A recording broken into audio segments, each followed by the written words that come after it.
Très bien les gens, c'est Harris Sultan.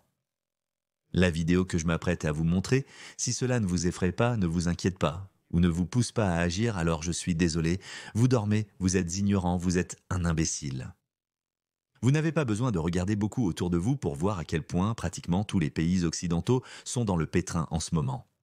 La plupart des gens ont ce biais du statu quo où ils pensent qu'il y a toujours des choses qui sont bonnes dans votre société. Il y a toujours des choses qui sont mauvaises dans votre société, mais à la fin, tout se rééquilibre. Rien ne pourrait être plus éloigné de la vérité. Quand vous prenez du recul et décomposez votre société en décennies, alors vous réalisez que chaque décennie est pire que la précédente. C'est ce qu'on observe en Australie. Je suis désolé de le dire, mais la Grande-Bretagne est trop loin. J'ai perdu tout espoir. Je pense que même si un parti d'extrême droite vraiment radical arrivait au pouvoir en Grande-Bretagne, il ne pourrait pas reprendre le contrôle du pays par des moyens pacifiques. Et je ne veux pas être impliqué là-dedans. Comme je l'ai toujours dit, ce qui se passe en Angleterre finit par arriver en Australie. La situation en Australie se dégrade plus vite que prévu. Juste au cours des 3 dernières années dans le monde post-coronavirus diseasiste, qui n'était pas il y a longtemps, les choses changent visiblement en Australie. Je peux voir des bandes d'hommes indiens, d'hommes afghans se promener dans les rues où je ne les avais jamais vus auparavant. Maintenant, je ne dis pas que je les ai vus se comporter mal encore, mais nous savons tous ce qui se passe lorsque des hommes jeunes en âge de combattre viennent dans les pays occidentaux et qu'ils ne sont pas surveillés. Ils sont dans une culture qui leur est complètement inconnue.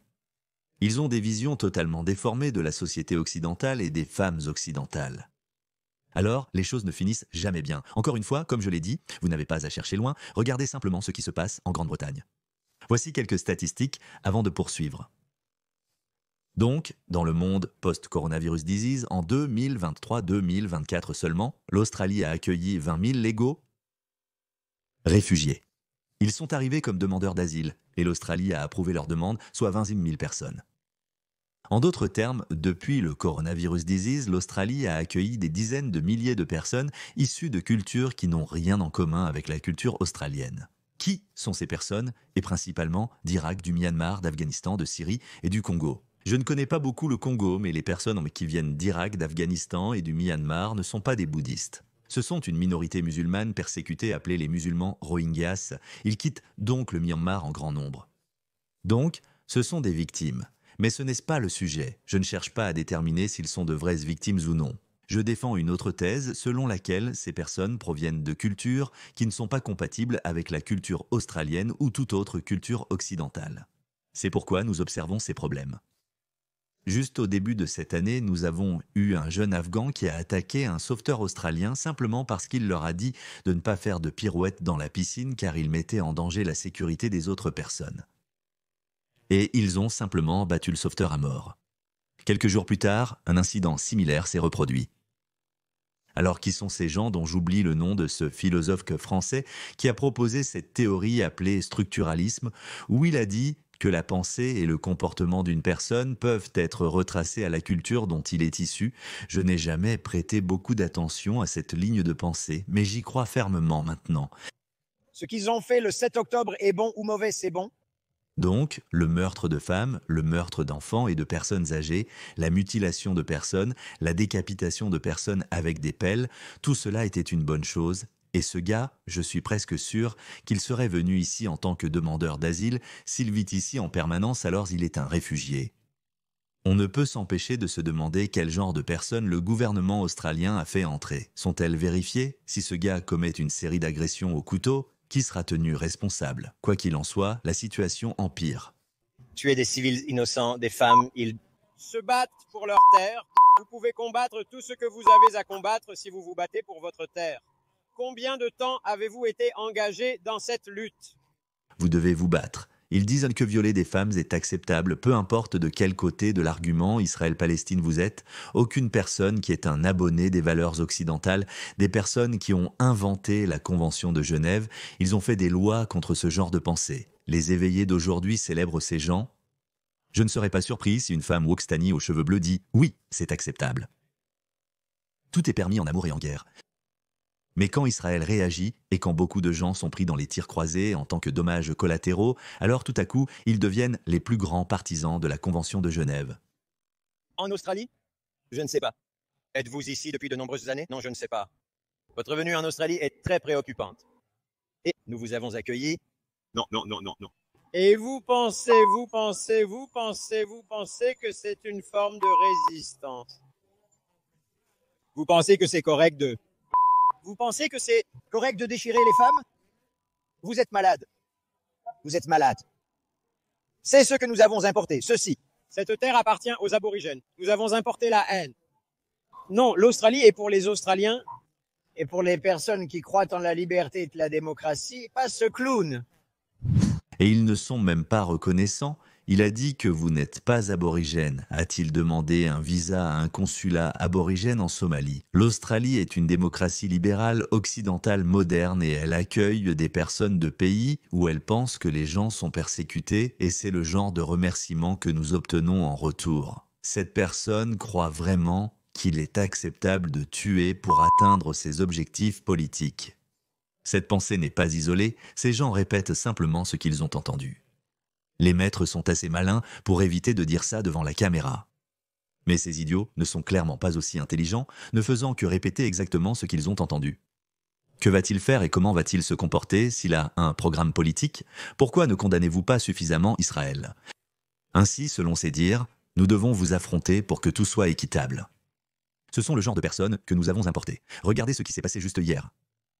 2 hommes inculpés après avoir prétendument porté 2 armes à feu au MSCG. Pendant le clash Collingwood-Carlton, les équipes de football australiens Collingwood et Carlton. Et devinez qui étaient en ces personnes. Oumar Salma, juste 21 ans de Roxford Park, et Muhammad Nouri de Broadmeadows. Il y a une forte concentration musulmane là-bas, Muhammad Nouri. Semble être un nom afghan, je ne sais pas pour Oumar Salma, cela ne sonne pas Nalba afghan, mais ça pourrait l'être, je ne sais pas, 21 et 27 ans. Pourquoi ont-ils choisi ce match? Parce que la plupart des juifs australiens soutiennent le Carlton Football Club. Et vous savez ce qui est en fait pire? Des gens comme moi ne peuvent pas obtenir d'armes en Australie parce que l'Australie a des lois strictes sur le contrôle des armes. Et regardez, ces gens ont des armes. 21 ans, voici une vidéo à ce sujet. Regardez ça. C'est le pistolet, apparemment il était chargé. Je ne sais pas si vous pouvez déduire sa nationalité de cette vidéo. Ce gars a des tatouages, donc je ne sais pas quel est son problème.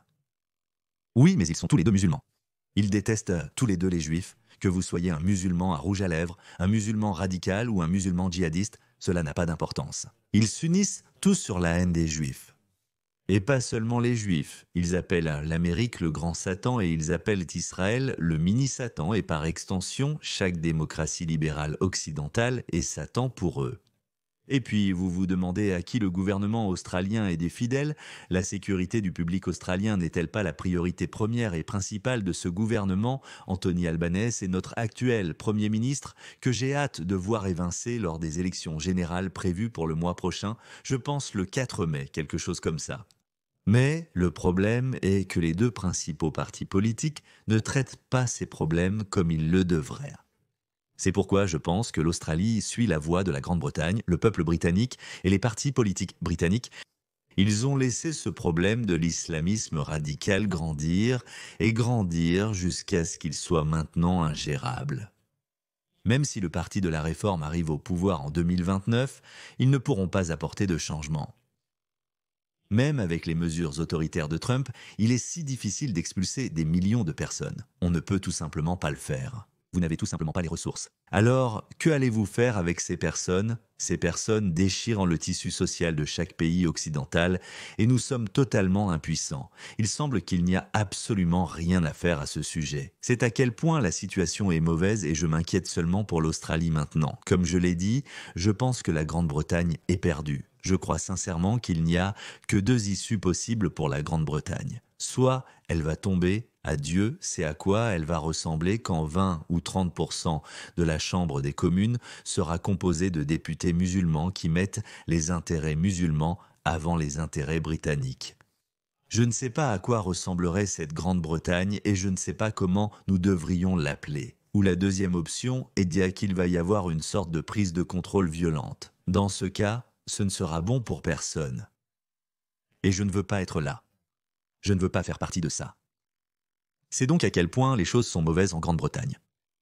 Et elles seront tout aussi mauvaises en Australie si nous ne commençons pas à changer les choses maintenant. Alors, que pensez-vous qu'il va se passer? Pensez-vous que l'Australie va suivre le même chemin d'autodestruction que la Grande-Bretagne a emprunté? Ou nous pourrions peut-être sauver l'Australie juste à temps? Faites-le moi savoir dans les commentaires ci-dessous.